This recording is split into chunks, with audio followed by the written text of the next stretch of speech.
ஜார்க்கண்ட் மாநிலத்தைச் சேர்ந்த ஷமீம் உதீன் என்பவரை 80 வயதாகும் ஹரிநந்தன் சிங் என்பவர் நீ பாகிஸ்தானி அப்படின்னு சொல்லி மத ரீதியாக அசிங்கப்படுத்தி அவமானப்படுத்தி இருக்கிறாரு. இது சம்பந்தமா நீதிமன்றத்தை அணுகியிருக்கிறாரு ஷமீமுதீன். இந்த வழக்கு உச்ச நீதிமன்றம் வரை சென்றிருக்கிறது.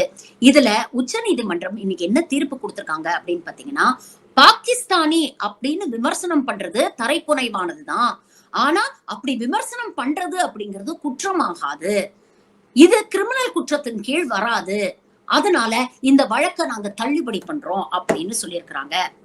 சனாதன ஹிந்துக்களுக்கு இப்படி நீதிமன்றங்கள் துணை போறதுனாலதான் போற வரவனை எல்லாம் நீ பாகிஸ்தானி, கிளம்பி பாகிஸ்தானுக்கு போ, ஆப்கானிஸ்தானுக்கு போ அப்படின்னு வாய்க்கு வந்தபடி இவங்க விமர்சனம் பண்றாங்க.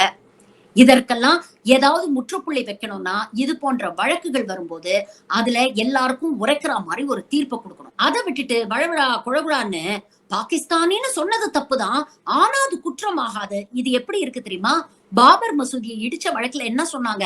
இடிச்சது தப்புதான், ஆனா இடிச்சவங்களுக்கு தான் இடம் சொந்தம்னு சொன்னாங்கல்ல.